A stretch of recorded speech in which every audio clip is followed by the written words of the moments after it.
There was nothing to do but watch. It's going fast. And wait. Yeah, I've seen a lot of trees going up. Tom Semptenfelder saw the fire while on a hike. So I called 911 and they said they'd heard about it and crews were on the way. It was 5 acres then. Look at that one. Jeez. Within an hour, the fire exploded to nearly 50 acres. Look at that one. There's another flame up. I know, I've been watching this thing here. I think they're going to keep popping up. The huge plume of smoke distracted drivers like Dave Wicks. And now the wind's blowing the hell out of my car, which is probably not doing a lot of good to the fire either. The white smoke is the trees, and apparently the black smoke is either outbuildings or property. He took it all in from a safe distance. So hopefully there's not too many people's houses having problems. But that safe distance became unsafe over at Tom's house. I hope the wind doesn't shift. An unwelcome change in direction. It's starting to move. The fast-moving flames crept closer. I didn't expect to see it get this close. And closer. Quarter of a mile. Until a sheriff's deputy said, it's time to go. I just saw flames not too far from here. So Tom loaded up and took off, unsure of where he's headed. Someplace else. We'll find a place. All he can do is watch from a distance, wait it out, and hope for the best. What you're seeing is a lot of the smoke that really obscured our view earlier in the day, and the smoke is blowing towards Pikes Peak. So unfortunately what it also does, it burns back on a number of these homes, and we've seen a couple of these homes actually burn within the last few minutes. But it does give us a viewpoint of the Mountain Shadows area of Colorado Springs, and I got to tell you, this is a wide area with a number of homes, and I can see some flashing lights in the neighborhood in front of me. But this is just one of those situations. It's a very tragic situation for a number of people living in Colorado Springs. This is a fire that's going to be long remembered in this area simply because of the number of homes that were lost on this day.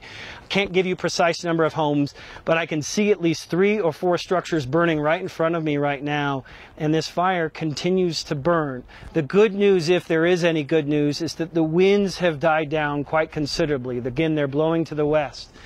And we're seeing the temperatures drop, and actually you can feel a little bit of humidity in the air. But this is sort of the Mountain Shadows area. We are north of Garden of the Gods, and sort of if you come off of Woodman, off the interstate, and you go to the west, this is what you would see directly to your west, this mountainside on fire, and it continues to burn.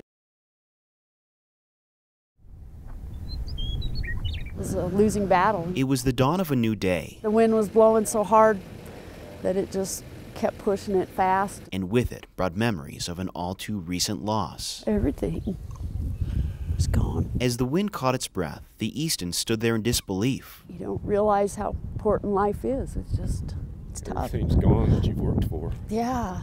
We've lived here a long time.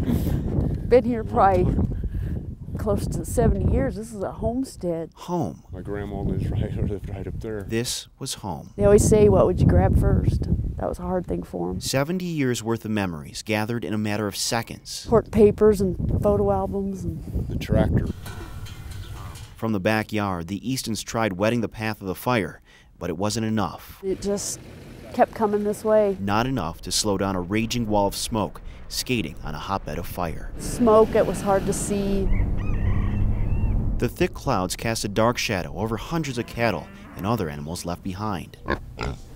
Those who survived were left wondering today when their owners would return. It's scary for everybody. And the ones that were lost either suffocated in the smoke or even worse. Fire was just going everywhere, and you didn't know what was going to happen next or where it was going to go, and you couldn't see. The smoke was so heavy through here you couldn't see to drive. There is a long road ahead, no doubt about it. For now, it's about picking up the pieces that were lost in the wind. It's just up in smoke. In Yuma, with photojournalist just went too fast. This is Kevin Torres, 9 News.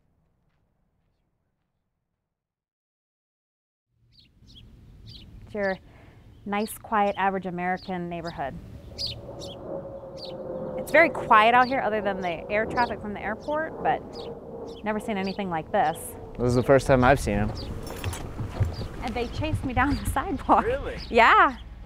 It's crazy. That was pretty cool, actually. We were just driving up and we're like, oh, what are those? And it turned out to be turkeys. It makes me laugh every time. This is truly probably the strangest thing we've seen on the block. They have definitely attracted the attention of the entire neighborhood, that is for sure. They've just been up and down the block looking for food and hanging out. Who has turkeys in their yard? I have no idea. Apparently this neighborhood does today. I guess so. It came out of nowhere. They don't really seem to be bothered by anything, by anyone. Apparently turkeys do not like the skateboard. They're actually really attractive looking birds, and they look nice and plump. Yeah, the butterballs. They are funny little things. What's the most excitement this neighborhood has seen before this? Probably my roommate peeling out in his Camaro.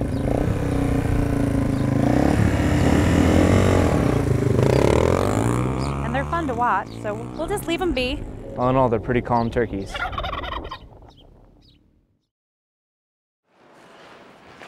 Rarely does a 13-year-old girl get the chance to walk into a courtroom in order to find out what will become of the woman who killed her mom. Prior to May 14th, 2011, I was a successful, happy 26-year-old woman. Victoria Berry had some drinks, got into her car one night, and according to police, drove the wrong way on I-25.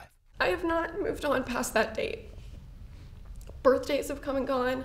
Seasons have changed, and I am still there. Dyra Duncan lost her mom Lily that night on that road in that car. The last time that she saw her mom, it was in a casket.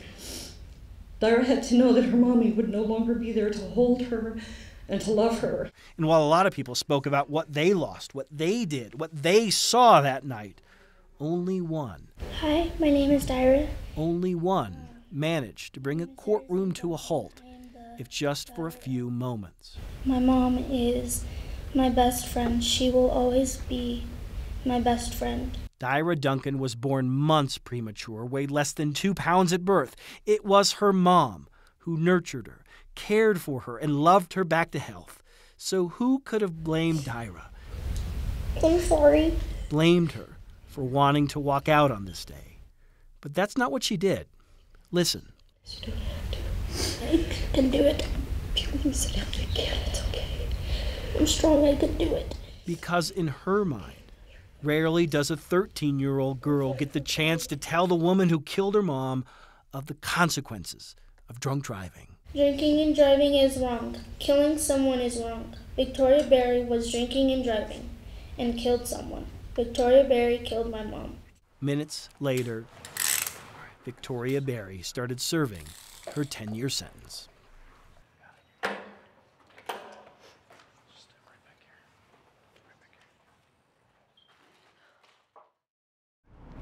Mom, this is for all your hard work. A Saturday morning. Because you're the greatest mommy ever. And these are the moments of motherhood. Mama, I see a helicopter. Army Specialist Jacqueline Martinez. You see it? Thought to bring no other person to the sidewalk of Hampden Avenue but her 5-year-old daughter, Julia. Mom, do you see any polices?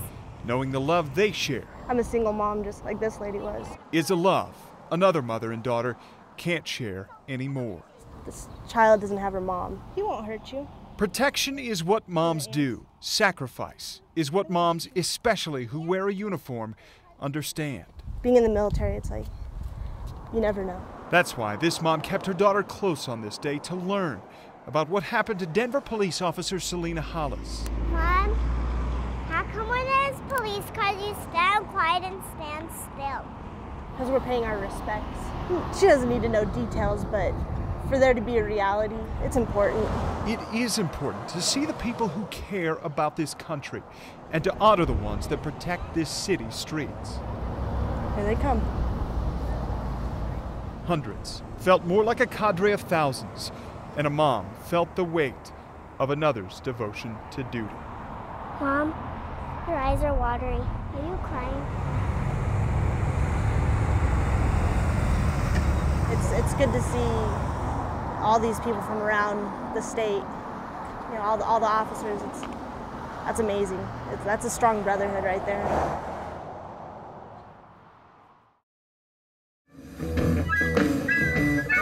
This community is going to be what we make it. I want to see kids laughing. I want to see kids having fun. This is our park. It's our community. Doesn't belong to gangs. Doesn't belong to violence. Hope always rises to the top. It doesn't matter how horrible a situation is, hope always rises. That this is our city, this is our park, and not here in this great city of ours are we going to allow the act of a few to take away the joy of the great many.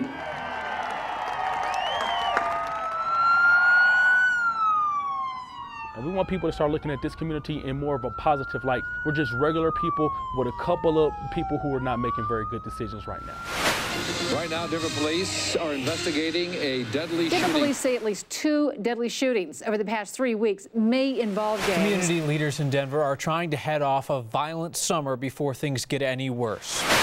It was a scary summer in our neighborhoods. This area has definitely seen its fair share of bad days, of rainy days. We've had several killings in Denver just this summer. We began with a developing story this Friday afternoon. Denver police say 2 people are dead and 2 others are wounded because of a shooting this afternoon near 33rd and York. When you watch it on TV, you just never think that it could happen to you. When my nephew Justin was taken away from us, my phone rang, and she had said that Justin had just been shot, and he was gone. And it was just unbelievable. It's heartbreaking. There's more that you're hurting than just that person that you think that you need to kill for no reason. Just like when my son was killed in 2004. You're not only affecting that person that's killed, you're affecting a mother, a father, a sister, a brother, a grandparent. An impromptu memorial has gone up at the site where a man was killed outside of a nightclub earlier this week. He was a very loving person. It does hurt when I see anybody be taken away like that.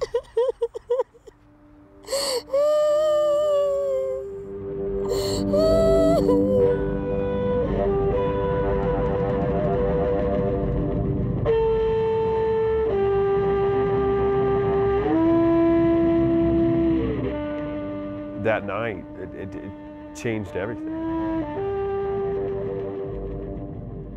When this fight broke out, she was walking down that way, and I was on stage, and we heard the gunshots, and I ran down there, and it's awful. These officers put their life on the line every day, and it's not realized until we actually lose one. I think that sends an earthquake to your community. She's trying to stop somebody from messing up something that's so great here. The Jazz in the Park is a great thing because it brings a lot of people together. So that's how gang violence affects all of us. A lot of people do get caught in the middle. It's not just a blood or a Crip thing. I mean, this is about a community.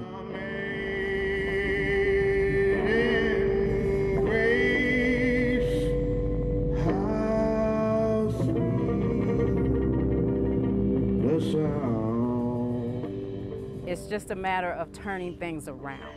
Amidst disaster, amidst so much tragedy, hope will still rise to the top. And hope did. Everyone knows what happened a few years ago at the Holly. It was burned down by rival gang members. It was a very negative thing. But now we're using this area as a national example. It still can be that positive thing again.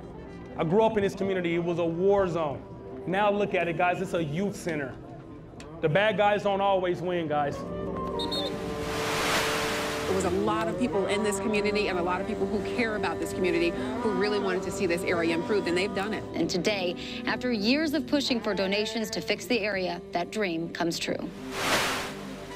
I used to be a gang member, and I'm from this community, and guess what? I'm putting up playgrounds. So it is possible. And I think you need community engaging events like this to help us believe, like, yeah, that's right. Hope is hard to, it's elusive, you know? It's hard to grab a hold on. But when we have community events like this, it lets us remember that there is something better, that there is something more out there. It's been a stormy summer, but I'm looking off in the distance and I see the sun rising. It's coming back. It's coming back, and it's going to be better than it was before.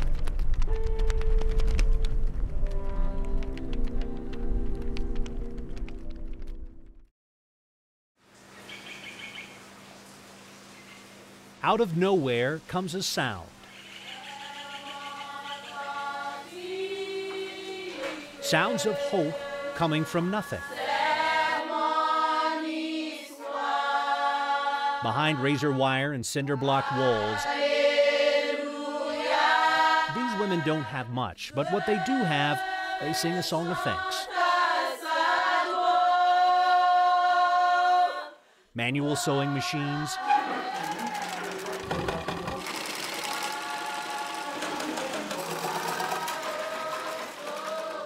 teachers, discarded and donated cloth used to make purses. Even the scraps from those scraps are carefully rolled into beads that are then strung into necklaces. These are the foundations of their very own business.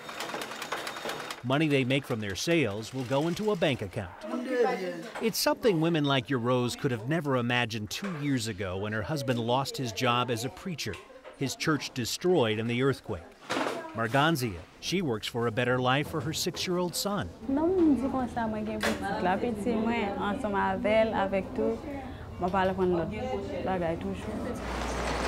She has no car, but she does have 2 feet to walk the 5 miles to and from her home every day. It's a home she shares with 11 other people. There's only 1 room for sleeping, 1 area to wash up, and an open fire pit to do the cooking. She has more than most.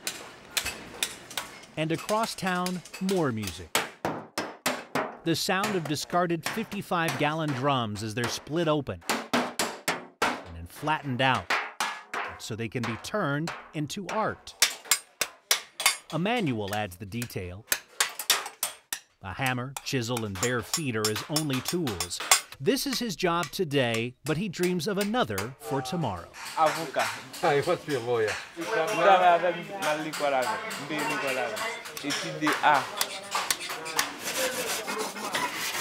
Polishing is the final step on these pieces of art. The first step to another beginning. John McCool founded Heartline Ministries. Men and women like this say, I'm going to do something, I'm going to work. I may not make as much as someone else, but I'm not sitting. I'm going to do something. I'm going to care for my family. I'm going to make something for my life.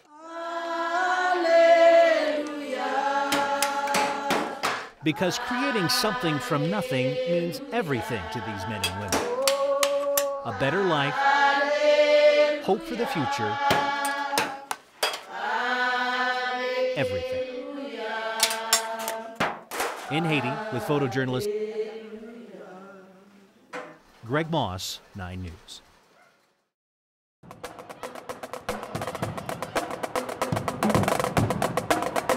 Good evening, ladies and gentlemen. Right off the bat, let's get him. Let's get him. Get him, get him. If winning really is everything. Tonight's matchup between the Denver East Angels and your Horizon Hawks. Then logic suggests losing gets you absolutely nothing. Watch the ball. Watch the ball. Keep that in mind as we introduce you. Got it, girl. Good job. Good job. To Jess Spanenberg, the ultra-competitive head coach. Good. Come on. Get up, balance. Of the Horizon Hawks. No, super excited. Are you? Yeah. I love this. She will tell you. This is your gym. Let's go. She simply cannot lose this match. Not because it's the last one of the season. Not because of her team's recent struggles. No. Got it, girl. This has everything to do with the one thing that's always thicker than water.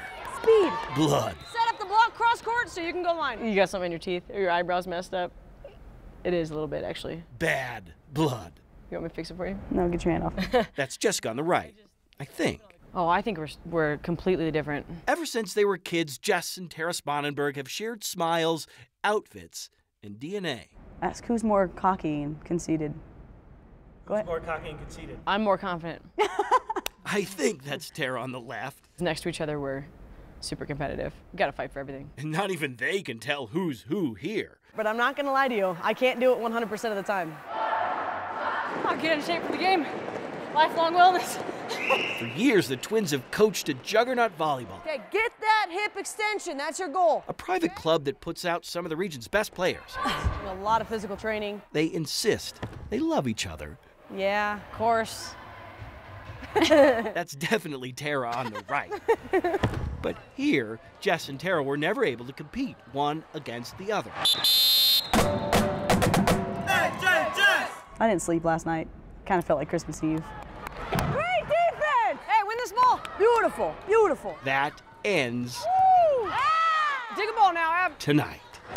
Tara's East Angels versus Jess's Horizon Hawks. And poor Dad. It's pretty surreal to sit here and watch him coach. Really can't root for either. Tara can be a little bit calmer, you know, Jess is a little bit more of a hothead, but they take turns. Which brings us back to the original premise, the idea that winning might as well be everything. Hey! If that is indeed true, Time out, please. then Jess Spanenberg and the Horizon Hawks lost more than just a match on this night. Good job, Jess. Yeah, you guys look awesome. Yet does one really lose Yeah. when one loses to one's sister? Particularly when one has so much more in common with the other. She wears her heart on her sleeve, which is a good thing. With photojournalist I know who she is, and I can see it in her program, so that's pretty cool. Chris Vanderveen, 9 News.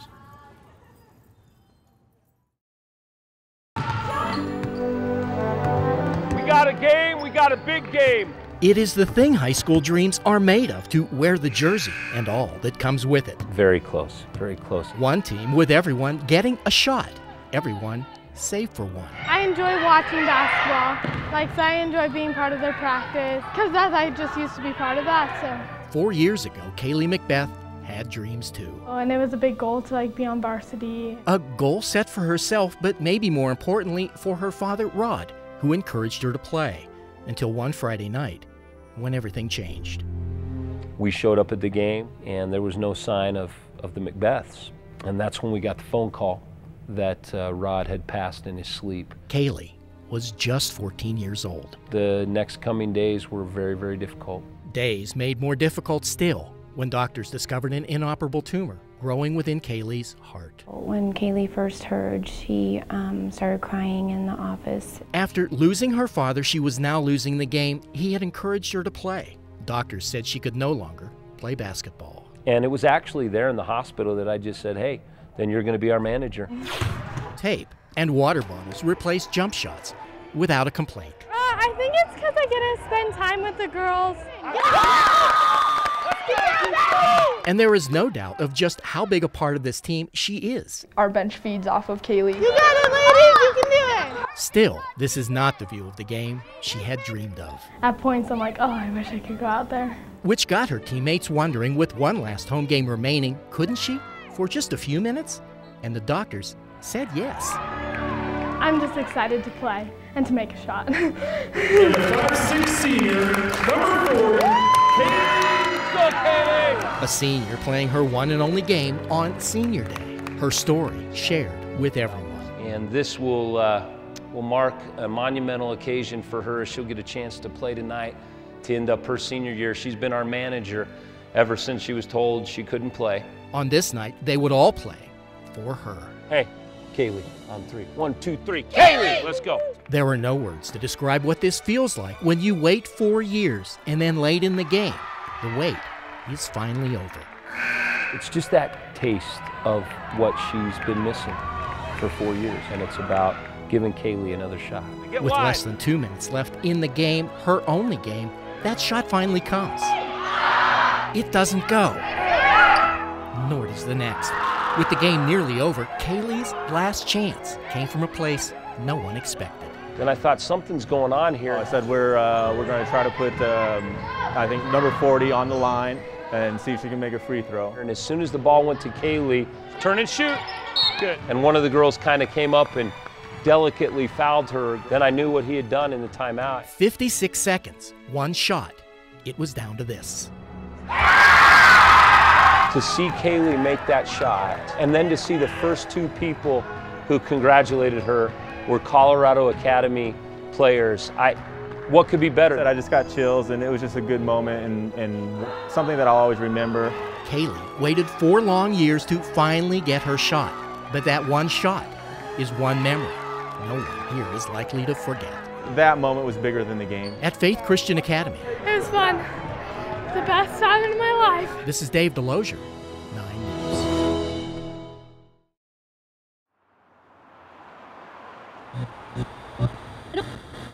850 KOA News Time, 12:02. I'm Joe Chiuro. Many a midnight has come and gone. You may want to find a way to cool off this weekend. It's going to be a hot one. Come and gone without much of a hint of the madness yet to come. The movie Dark Knight Rises just getting underway at theaters across the metro area. This midnight was like most. Tonight, the low is going to dip down to around 68, and currently it's 79. You know, it was actually like most other nights for us. We had multiple people in the waiting room, 10 or 15 in the waiting room, I think. And we were actually on divert status. Very busy, very crowded. Meaning that ambulances weren't actually supposed to come to our hospital unless there was actually some sort of trauma or critical emergency. 23 of our beds were already taken. Just a very busy night. There was simply no way of knowing at 12:37 a.m. Unit, stand by for a tower. what 12:38 a.m. might bring. Permission to start taking some of these victims via car. I got a whole bunch of people shot out here, no rescue. Just let me know what hospitals you're taking them to so we can give them a heads up. And he actually had said mass casualty settings. They're telling me at least 5. Shots fired over at the movie theater. Uh-oh, this is actually something very, very different than what we've ever experienced. This is serious. What can I do? Where do you need me? And I think that's one of the things we all said was that we just shifted into gear. Police cruisers became impromptu ambulances. Yeah, load them up, get them in cars, get them out of here. As they sped away from the scene, University of Colorado Hospital's ER, already technically full, received its first patient at 1:06 a.m. All we saw was just the police car pulling up into the ambulance bay, and then another one, and then another one. And I'm like, this is not good. Sir, unfortunately, no, we're using any available hospital at this point. My colleagues who've been in war had said it's actually very similar to what you would see in kind of a battleground, actually. I held a abdomen in my hand, and I was like, what in the world is going on? Do I have everything I need to save this person's life? The fact that the police brought him in, that saved time. Getting him up to OR saved time. A trauma room designed for 2 patients held 4. Things were going full gear. A hallway designed for 0 patients held half a dozen. One patient urged Becky Davis to take care of other patients. And I'd stop by and I'd tell them, I'm sorry you're in the hallway. We're going to get you, you're going to get taken care of. Davis, the ER's charge nurse seen in this surveillance photo, was the director of a production without precedent. It just was a constant work in progress. And I'm thinking, Suzanne Sortman, does the blood bank know? Do I have enough housekeepers? Do I have enough instrument techs? Helped prep 6 operating rooms. I actually think it's still soaking in. I'll have days and periods of time when I'll say, wow, I can't believe this just happened. A hospital that normally receives 1 or 2 gunshot victims a week received 15 gunshot victims in less than an hour. This one had shotgun pellets everywhere. So we had gunshot wounds to the head, to the neck, to the belly, to the chest, people with like guts hanging out. There was one kid that asked, he had to go to surgery, and I explained to him it was going to be a little bit because, we'd already just sent 4 people to the operating room, and he asked me if he was going to die. And I was like, you're not going to die, you're going to make it through it. And one by one, doctors, nurses, EMTs, surgical techs, paramedics, people trained to save lives, saved life after life after life. And I think, the process of grieving has been really challenging for us in the emergency department because we're hardened folks, right? We're used to seeing anything and everything. And I think that night has kind of broken a lot of us in a way. Why? I think that's the biggest question for me is why. Why? Copy. All available units respond to the theater. Every patient brought to University's packed ER with a pulse left with a pulse. It's the only reason I come back. A miracle happened that night. Madness undoubtedly followed midnight that night. No more nights like that. I will remember that night forever. I don't want to experience that again. No, nothing I ever want to do again. Yet here they also learn that one's response to it This will be a forever thing. is how a life in medicine This doesn't go away. is often measured. I'm extremely proud of what the University of Colorado Hospital did that night. With photojournalist Chris Vanderveen, 9 News.